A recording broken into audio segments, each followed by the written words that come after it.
Hello, everyone, and welcome to Planet Zoo. In this episode, we'll be covering the Eurasian Animal Pack that Frontier has released for Planet Zoo. So let's get into it. There's 8 animals to cover, so let's get into them. First off is the Wolverine. The Wolverine is an animal that a lot of people thought that Frontier would have this as the cover animal for the Eurasian Animal Pack, and instead it would be kind of like sort of a fan favorite. This one has been the most requested animal for Planet Zoo for a while. And they honestly didn't disappoint. Like look at the detailing on that fur and everything. This is so cool. I love that the Wolverine can climb, and just look at the way how this animal climbs. It doesn't go head first, it just goes down tail first. I mean, it looks so amazing, honestly. Look at this. And also, like, let me go to the little babies here, if I can click on them.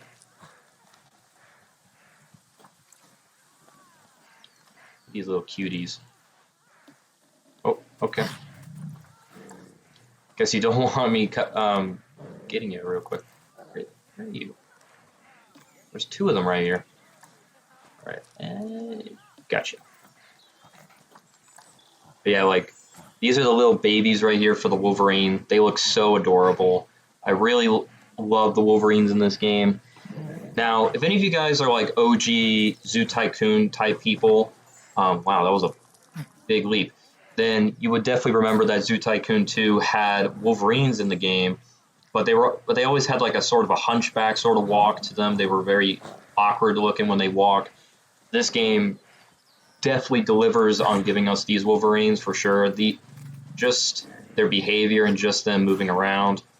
Now, this is the Zoopedia for the Wolverine right here, and it says that their population in the wild is unknown. They are least concerned.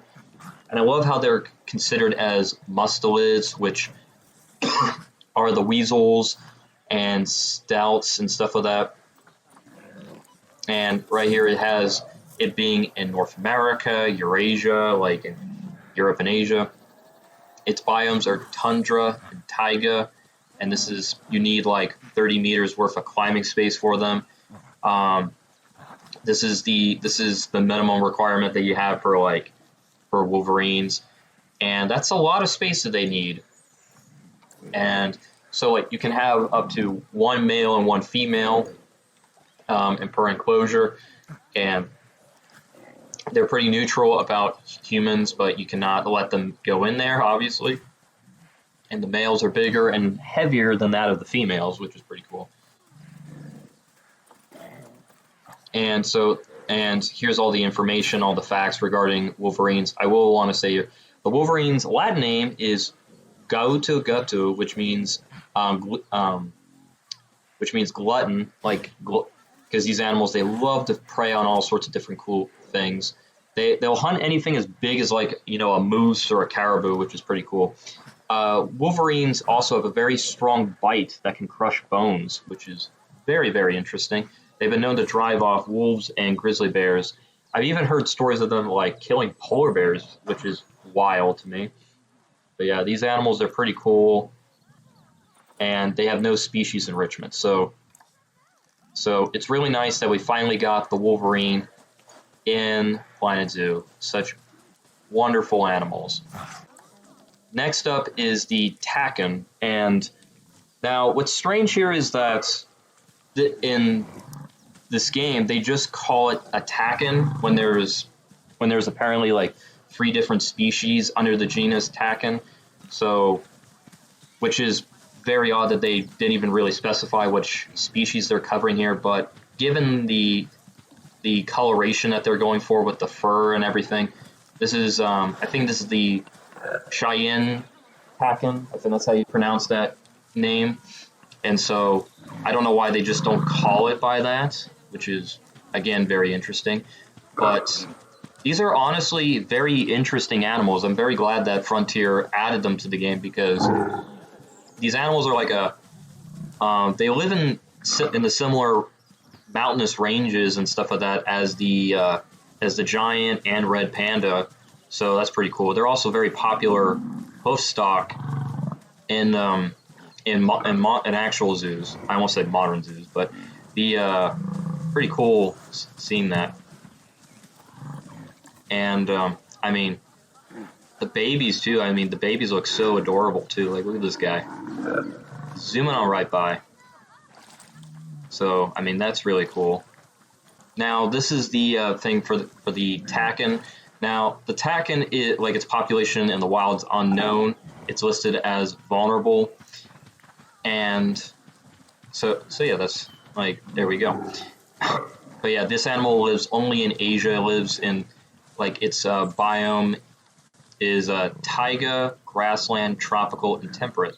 Very surprised about the tropical one. Like, I don't think I've ever seen takins in tropical environments, but I could be wrong. Again, this is why, like, I don't know which species, like, what they're referring to here by the species, but okay. But yeah, like, so the fence requirement is a grade 3 with 4 fins up, and they don't require a ton of, like, you know, of living space. Now, the group sizes, you can have up to 1 male and 19 females, which is pretty interesting that you can have that many. Now, they're neutral when it regards to humans, but do not let the people go into their enclosure. Now, it's, from the looks of it, it looks like that the males are slightly taller, but much heavier than the females, which is pretty interesting. And so, and here's the range here. So, takins are the national animal of this country right here. Apparently, they're amazing climbers, but not, like, really good runners. They have multiple different, like, vocalizations. And it says right here, there are 4 subspecies. I heard there were 3, but okay. 4 subspecies of the takin, the one that I think they're referring to here. And then there's this takin, the golden, and I don't know how to pronounce that. Mushing takin. Oh, brother, this guy stinks! So yeah. And so apparently these animals also live up to altitudes of up to 15,000 feet, which is amazing. Surprisingly, they don't have any species enrichments, which is odd. But yeah, like, great additions to the game. I really love this inclusion. Such beautiful animals. And now it's time for the animal that is the main star attraction for the pack. This is the European bison, or the okay. That's all right. But yeah, like, so the European bison. Now, the European bison is an animal I've been really wanting to see in the game for a long time. These animals, they are the largest animal in Europe, so it was about time that we got them. We've had just a bunch of deer, but thankfully now we got bison, and they're pretty cool, honestly. But yeah, like, that's the male, which is pretty cool. But yeah, and the rest here are females, and there's the little baby, the little calf.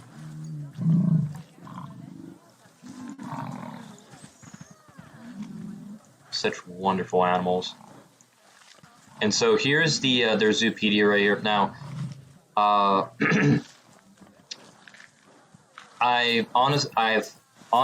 totally forgot how to pronounce that, but this is the European bison, is what they're commonly referred to as. They're near threatened. Their population in the wild is 2,518. Now, their population goes as far west as Germany and as far east as Russia. So these animals do live in both Europe and Asia. They need like 420 like feet of land for their exhibit, and like they need pretty like thick enforced enclosures. Now their biomes are grassland, taiga, and temperate, which is pretty nice. And so like the herds, they can have up to 1 male and 12 females, which is pretty nice. And the males are absolutely gigantic compared to the females, which is pretty cool. And then, here we go. Here's a bunch of fun facts. Apparently, the European bison is the national animal of the country of Poland, which is pretty cool.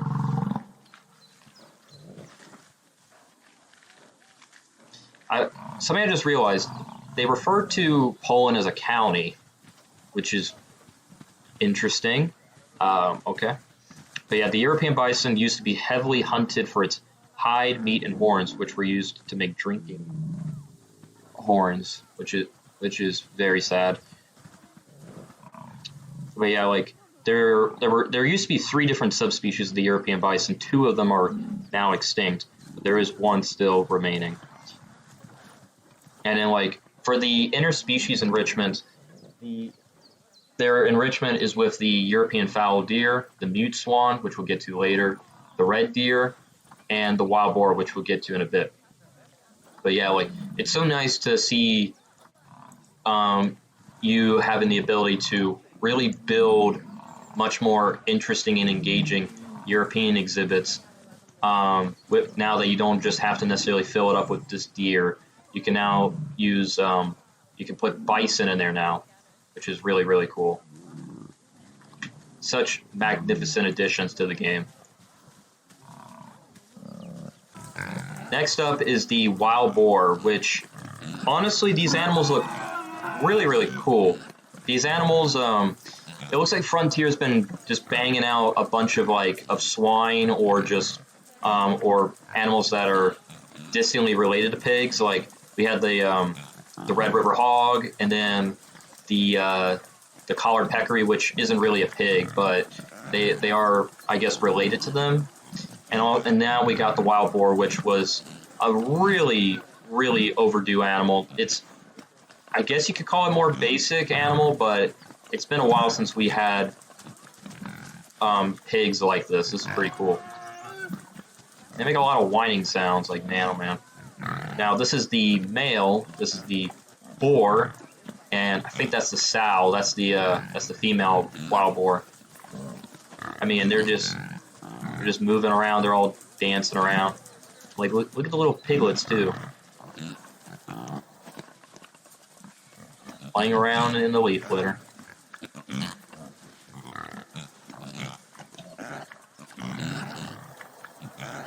Really noisy animals, I'll tell you that for sure.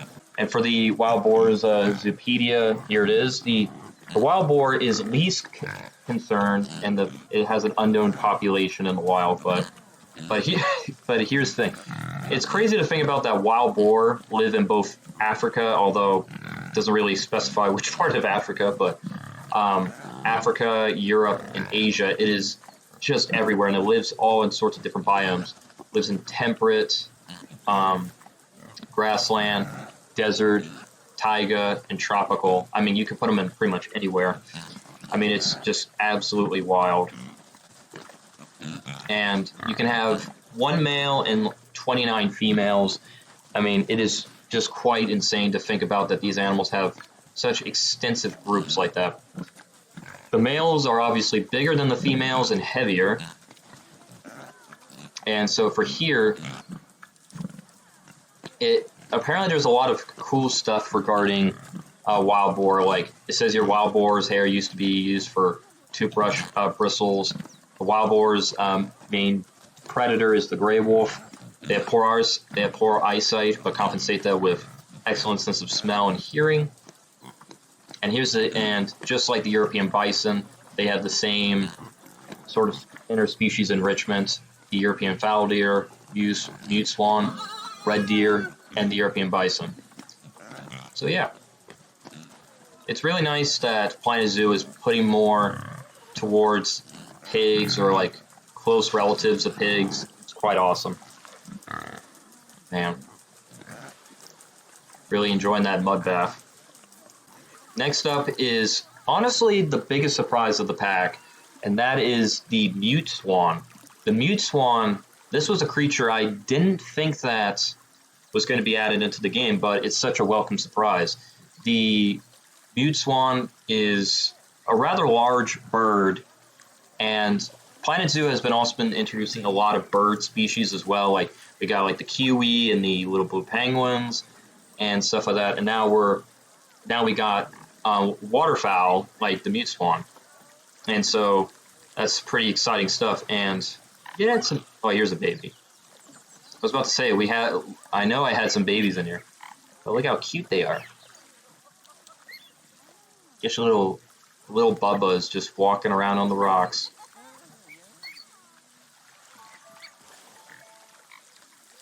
God, there's so many mute swans in this enclosure.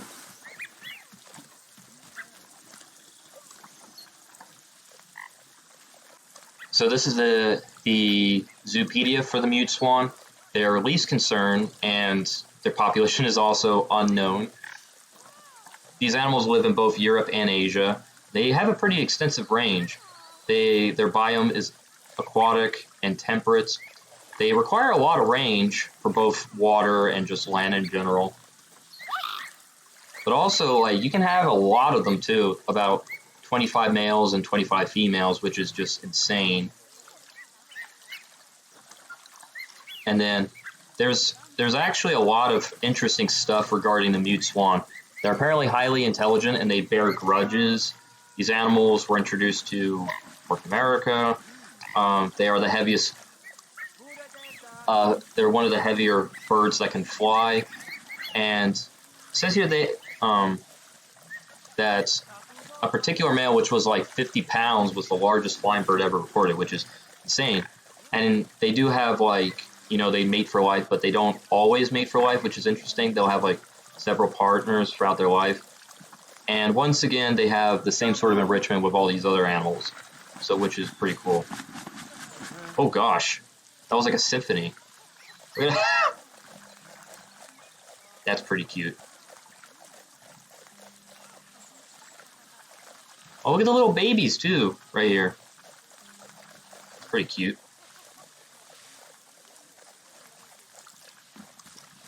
Oh, that was kind of funny the way how he ran off, but yeah, like, I'm really glad that they brought in the mute swan into the game, and I hope this encourages Frontier to keep making more and more packs to suit other waterfowl as well.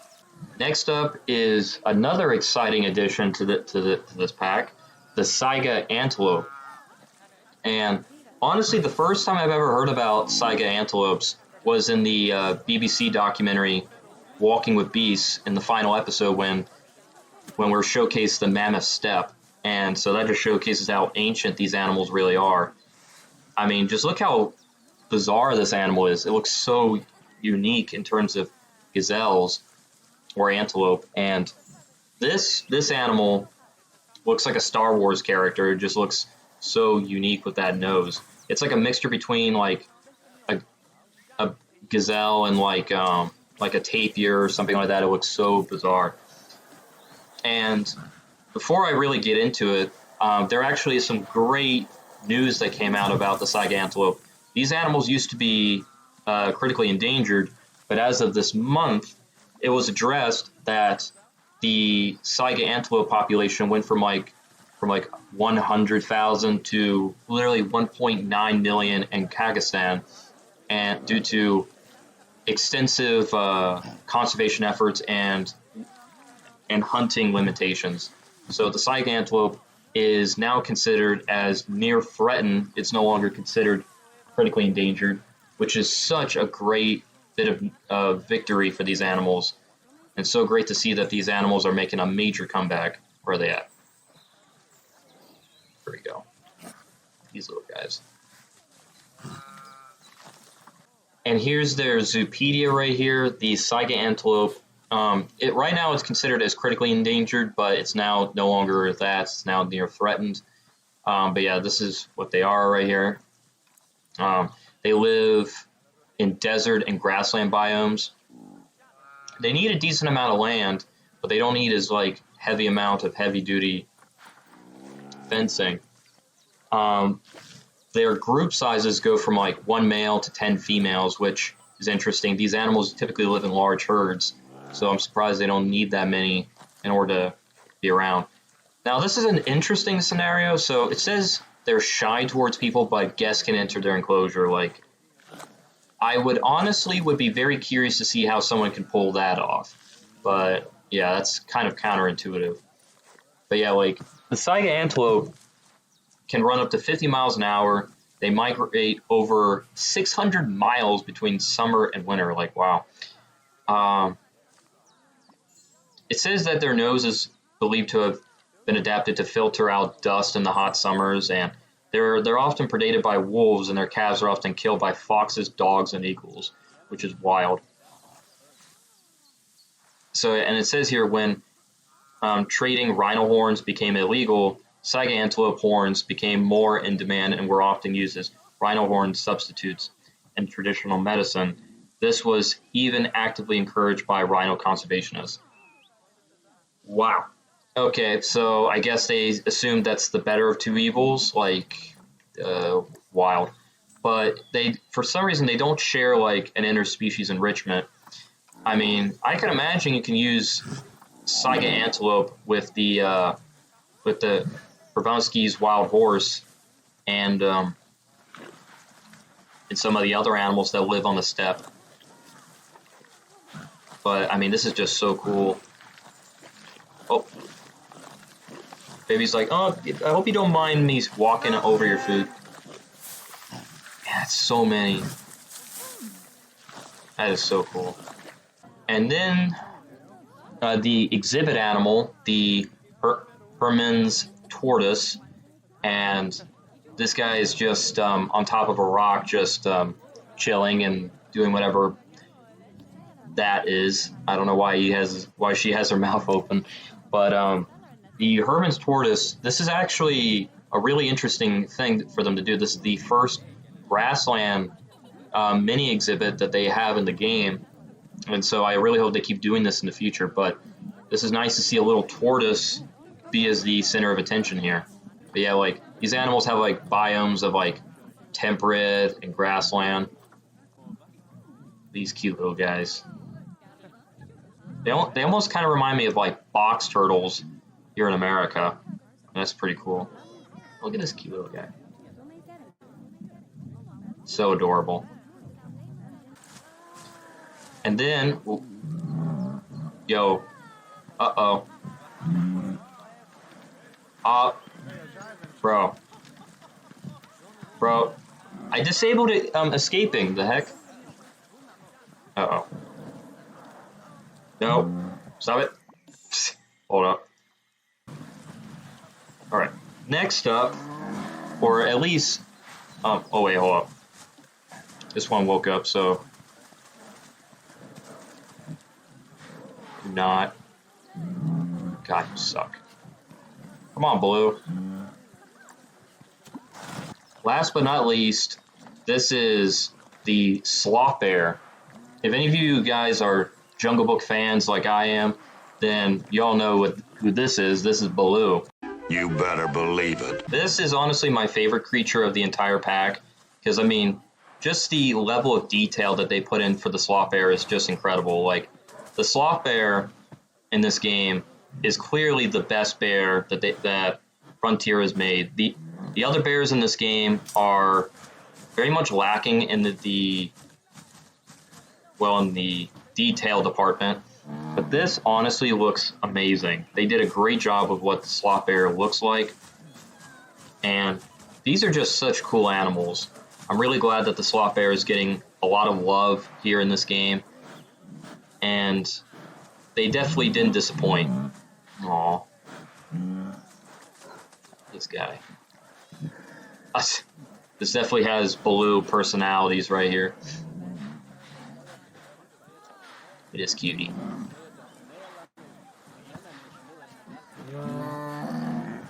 Oh. Okay, I guess he didn't want to go to sleep. I don't know what that was about.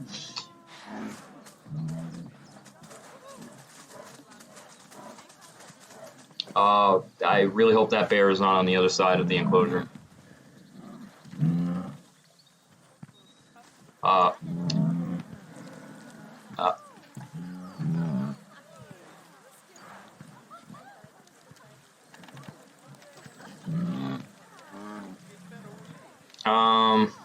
Okay. I guess that's one way to go to get back into your enclosure, kind sir, or gal, because I think you're the female. Yeah. Well, I guess you're thirsty. I don't. All right. I don't know how to explain that. That was weird. All right. Here's the Zoopedia right here. The sloth bear is vulnerable, and yet somehow its population is unknown in the wild. This animal lives in Asia. It lives in like grassland, temperate, and tropical biomes. They need a lot of land, like 850 square feet, and they need like 40 feet of like a climbing range. The other thing is like you need to make sure they're climb proof, as clearly showed. Like I got distracted multiple times with taking care of these bears getting out of their enclosure, but I mean the weird part is that I have. See, like, look at this guy. Like, what the? Okay, I'll have to take care of that later. They somehow managed to get out, even though I disabled escapes, but whatever. So you need like one male and one female. But yeah, the males are much bigger than the females. But yeah, like. There's all sorts of cool stuff regarding sloth bears. Like it says here, they've been known to fight off tigers and cause serious injuries with their claws. Yeah, it says here, unlike other bears, sloth bears have no front teeth as an adaptation for sucking up insects. Interesting. And, of course, they have no interspecies enrichment. Okay, where'd that guy go? See, like, bro, if you just wanted to get food... Don't need to climb up there. I mean, look how cute he is. Can't get mad at that face.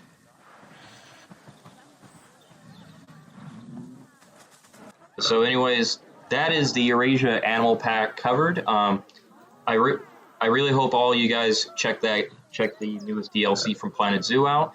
And I do want to give a quick update regarding my channel. As you can clearly see, I'm covering a whole different game. Like, I don't want to be a one-trick pony here in regards to the content I make, so it's not just going to be the Hunter Call of the Wild I'll be covering a lot of other animal and dinosaur type games, like obviously Planet Zoo, Prehistoric Kingdom, hopefully Way of the Hunter when I buy that, and I just can't wait to do a lot more games here and show them to you guys on the channel. Anyways, guys, I'll catch you all in the next video. Bye-bye.